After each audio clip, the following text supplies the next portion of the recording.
Evening everybody, Silverbolt here, back from the Transformers review.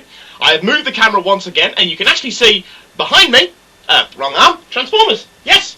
In fact, even though the only one you can really make out is Blaster because he's like this blue and silver, red and silver blur. So, there we go. Firstly for the video, a retraction. In the Grimlock video I said that all the Dinobots were made of plastic. I was wrong. They're not all made of plastic. They're metal and plastic combos. It was pointed out to me, and I had to think, what?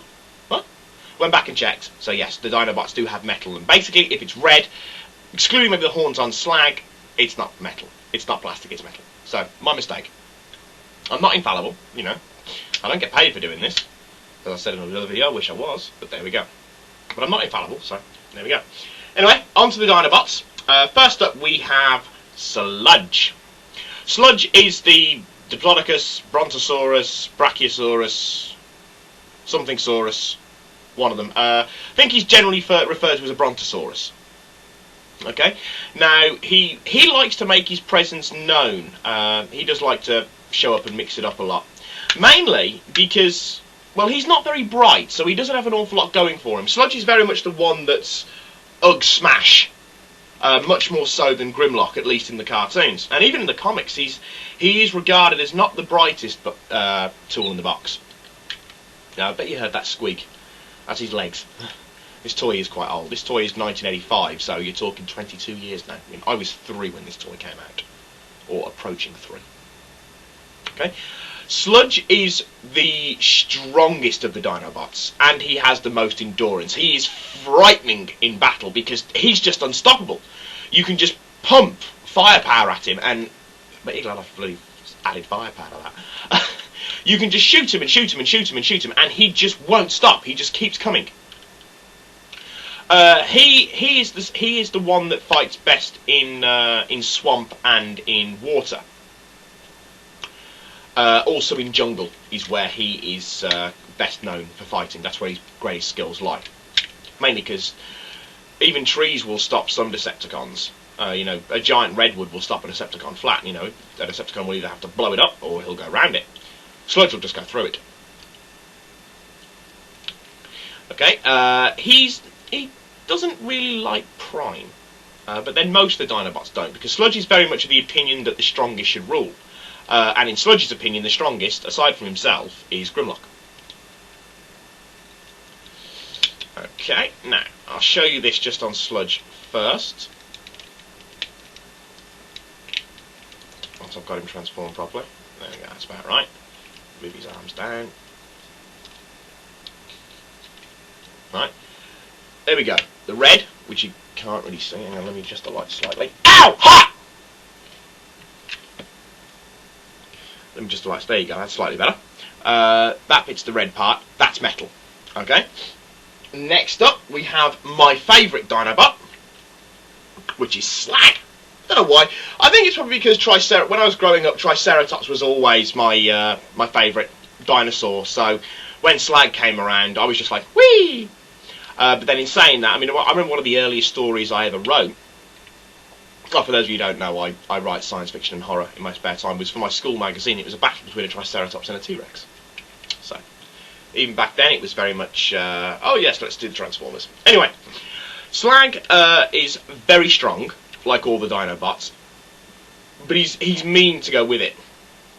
He's like Scattershot in a way. He's a brawler, you know, and consequently, that makes him, as you would expect, rather unpopular.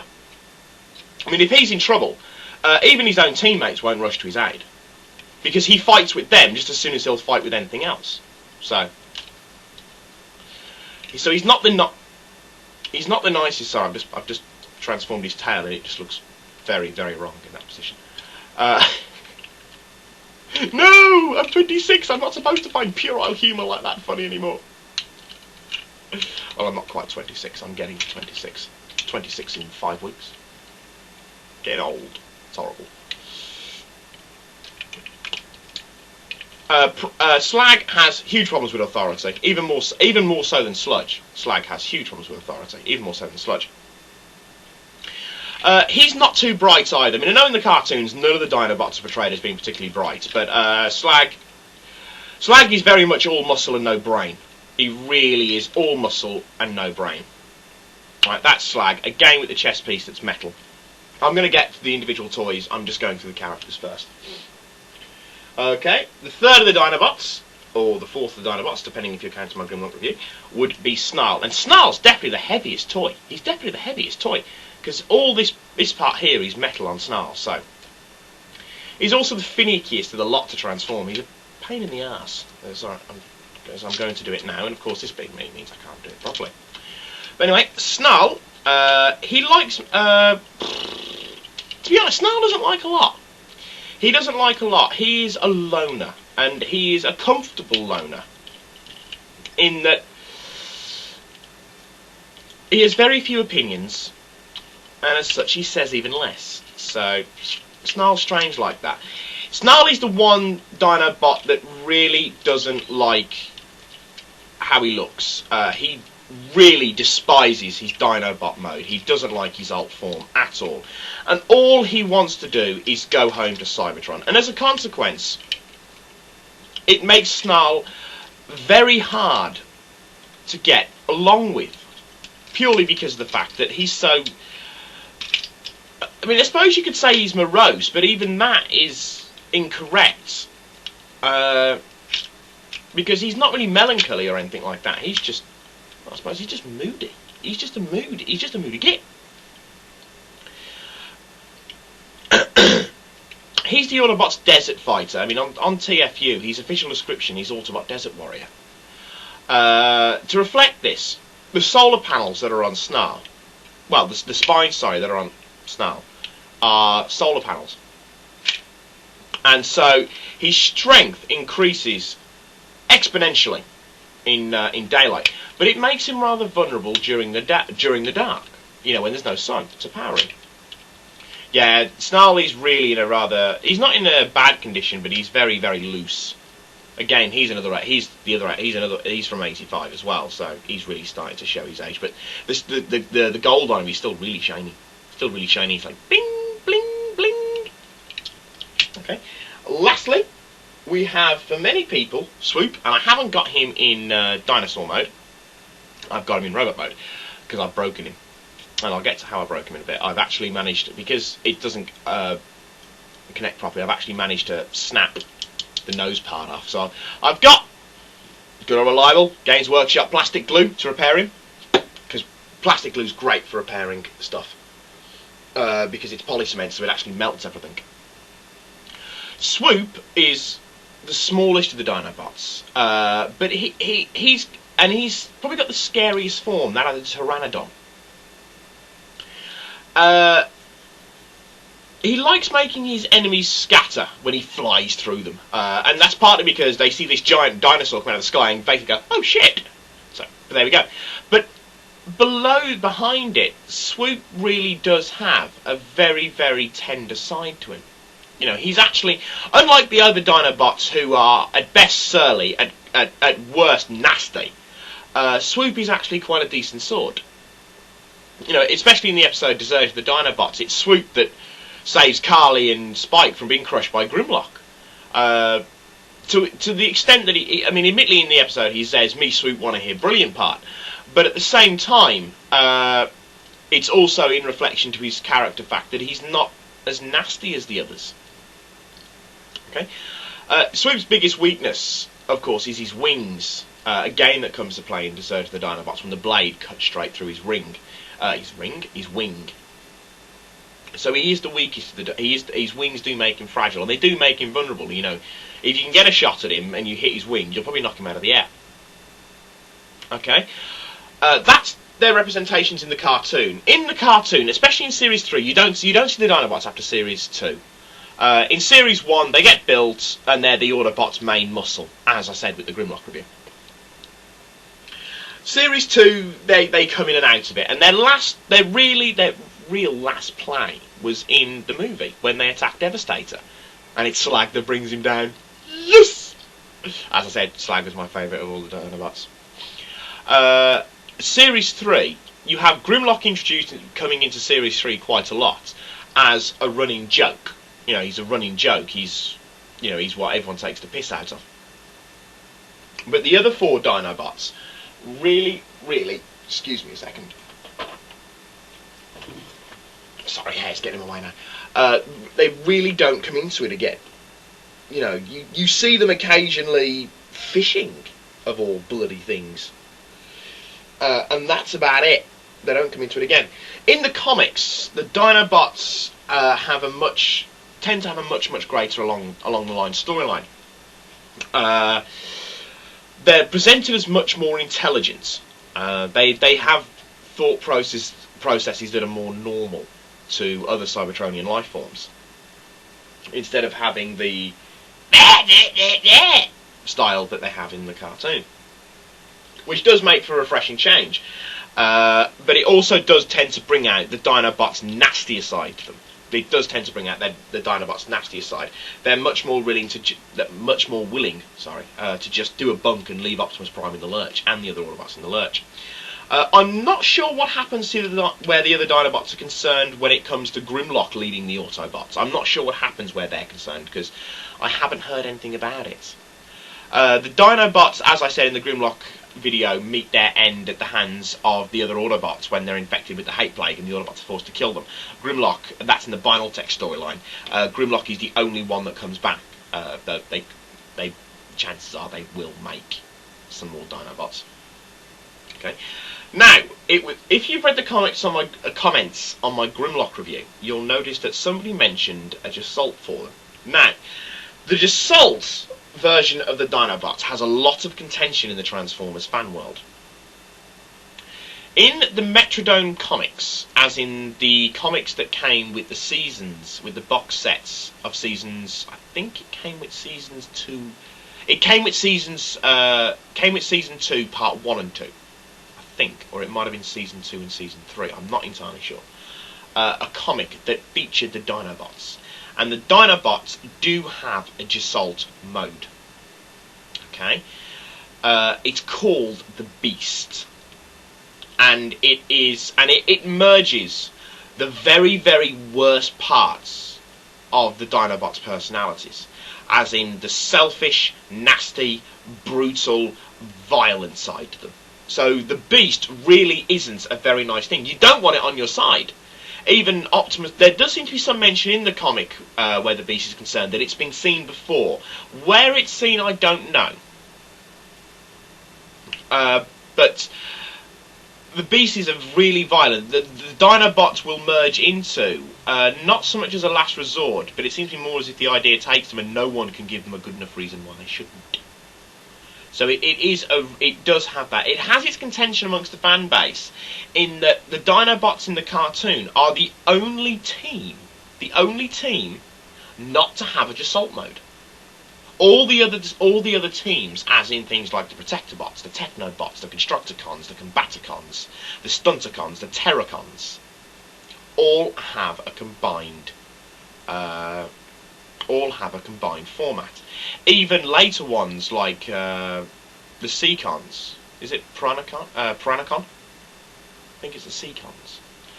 Even they have a combined mode, but the Dinobots don't. So the comics just seem to have seen, let's throw in a Jassault mode for it, but we'll give it a bit of a twist. Instead of it being, this other kind of bog standard Jassault that all the other ones were, we'll make it into this rampaging monster that's virtually impossible to stop. Kind of like the Dinobots themselves. I had also heard a rumour, I have looked, but I've never been able to find it, in that the Japanese, I don't think it was an official release, it's more along the lines of the people who have made the stock and the barrel for Masterpiece Megatron. It's a mod, it's not actually an official release. They have made parts that connect to the Dinobots to make them into the Beasts. How true it is, I don't know. If I could find it, I would. Because I'd probably pick it up.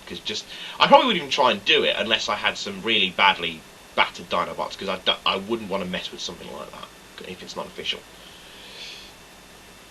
Okay, onto the toys themselves. Like Grimlock, the Dinobots are this grey, chromy, golden with see-through parts. And they're really nice. Snarl is definitely one of the nicest, despite the fact that he's one of my loosest. I mean, he's got this big bulkiness that all the Dinobots have in robot mode, except for Swoop.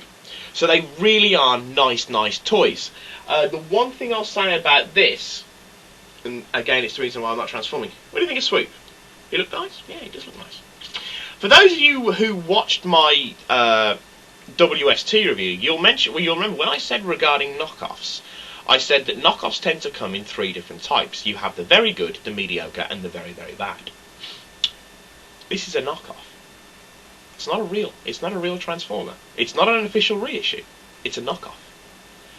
But you wouldn't be able to tell it by looking at it. You really wouldn't be able to tell this. It's perfect. Well, nearly perfect. Down to the very last details. You know, the stickers are all the same. You still get the proper transfer sheet. All the parts are the same. It's still got the die-cast metal on the front. It really is like some company in China managed to get their hands on the mould and cast up their own. Because there is no official reissue for any of the Dinobots. Swoop's the only one that's got a reissue. The reason I bought it in reissue is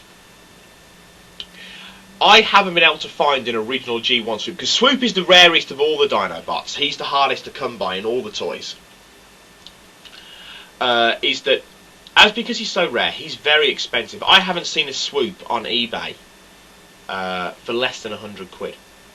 And I'm talking I'm talking 100 quid in English pounds, so you're talking probably about $200. Now, he's really expensive, so I settled for a £40 reissue.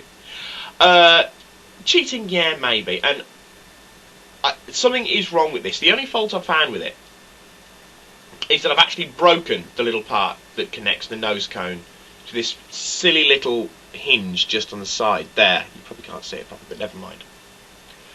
But overall, I'm really pleased with it. I'm so glad I've got all 5 Dinobots in some way, shape or form. I mean, they're all old toys, but they've all really held together really well. I mean, if you look at Snarl, if you look at the underside of the legs in there, now it's quite thin plastic, but it's stood the test of time. Like Grimlock, all the Dinobots, in comparison to their other Autobot counterparts, are overly large. They look overly large, which is a good thing, because they're supposed to.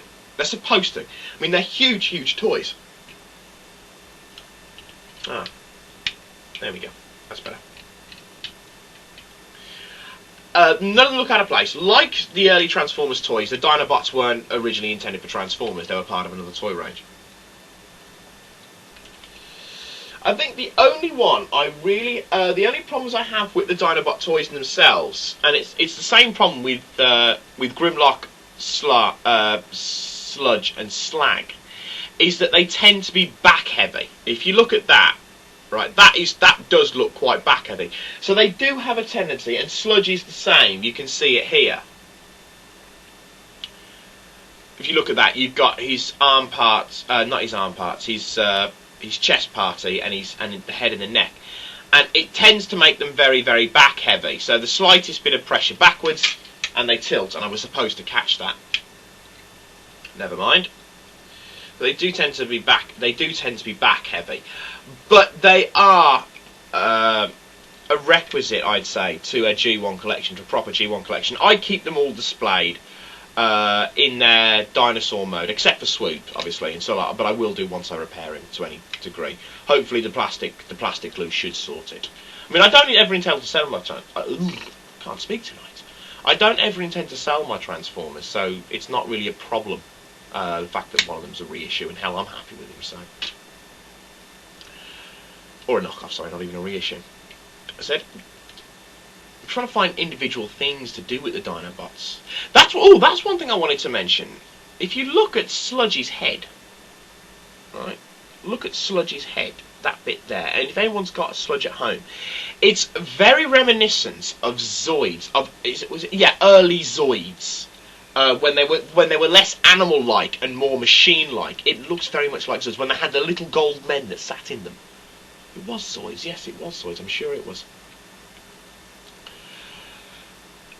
They're one of the few Transformers that really do stand the test of time, because they're really, really robust. It's not like the Seekers where the missiles can snap, and it's not like the likes of, say, I'm trying to think who else would be really fragile. like the likes of Prowl or the likes of Blue Streak, where the shoulder missiles can snap. The pins holding the shoulder missiles, I've seen a few of them where they've been snapped, especially on eBay auctions. And they look impressive. They really do look impressive. And they look great. All 5 of them in dinosaur mode look fantastic in the middle of a G1 collection. Ooh, it's getting dark in here now. Yeah, the blur of Blaster is becoming a slightly less blurry blur kind of job, if you follow what I'm saying. Okay.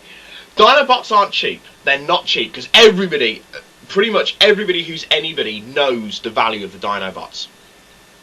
So unless you can get somebody who just likes you and wants to sell it to you, like I did with Slag, because as I said in the Grimlock video, I got a very good deal from Steve Mushman. Still, man, he's brilliant to give me such a great deal on these Dinobots, because he could have fleeced me for him and he didn't. So fantastic.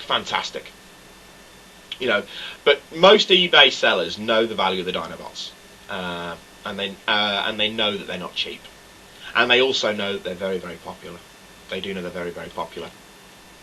So if you can get them, then do get them. I think the nicest toy-wise would probably be Snarl. I don't know. I just like the way the chest is. The chest is here. And the way the spines come down. I just like the way he looks. I don't know. They all have very special places for various reasons. My girlfriend's favourite is Sludge, because he's cute. I'm saying nothing. Anyway, that's Silverbolt. I'm done with the Dinobots. I'm standing them all back up, because they're lying on bed at the moment. I shall be back shortly for another review. And it shall probably be Skybite, because I've got Skybite. As I said, loose.